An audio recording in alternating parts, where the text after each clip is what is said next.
आपण पाहत आहात RK न्यूज, बातमी तुमची, आवाज आमचा।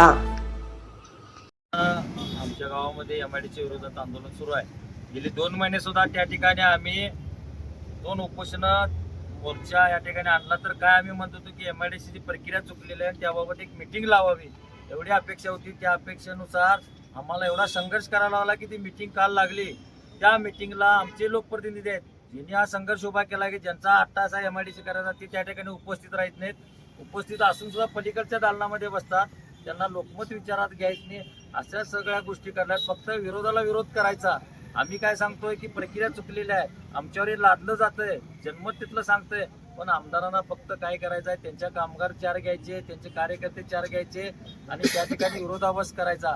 म्हणजे जर MIDC करायची प्रक्रिया खरी आहे म्हणून लोकांच्या मध्ये संभ्रमावस्था तयार करायची, असं हे जर चालत असेल तर हे आमदार म्हणायच्या त्या ठिकाणी पात्रतेचे नाहीत। आणि आमच्यावरचा जो अन्याय आहे, आज आम्ही म्हणतोय की बाबा बऱ्यापैकी त्यामध्ये प्रक्रिया थांबलेली आहे, म्हणजे MIDC जी प्रक्रिया सुरू होती ती थांबलेली आहे। म्हणजे आमचा निम्मा विजय या ठिकाणी झालेला आहे, म्हणजे त्यांना ती घरघर लागलेली आहे, त्यांना ते पटन झाले म्हणून ते आमच्या समोर येत नाहीत।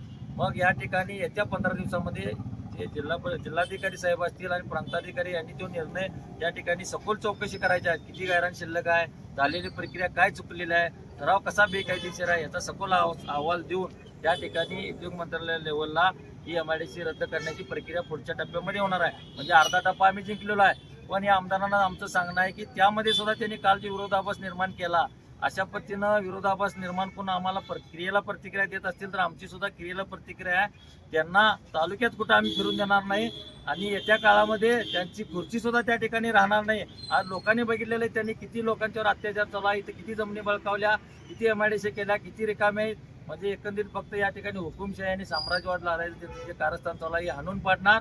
आणि आता जे पुढचा आमचा लढा आहे, आज आम्ही या ठिकाणी आंदोलन स्थगित करत आहोत म्हणून काय हा लढा संपलेला नाही आणि जो पण MIDC रद्द होत नाही तो पण आमचा लढा राहील। येत्या काळामध्ये 15 दिवसामध्ये हे बघणार, त्या ठिकाणी प्रशासनाचा जे अहवाल आहे तो जाणार, त्या ठिकाणी प्रशासनानं काय चुकीचं केले काय हे सगळं बघणार आणि येत्या 15 दिवसानंतर जर MIDC रद्द झाली नाही तर ही पंचकृषी घेऊन, हा तालुका घेऊन जळगावकरांच्या या साम्राज्यवादाविरोधात आम्ही जन आंदोलन व्यापकरित्या पेटवणार।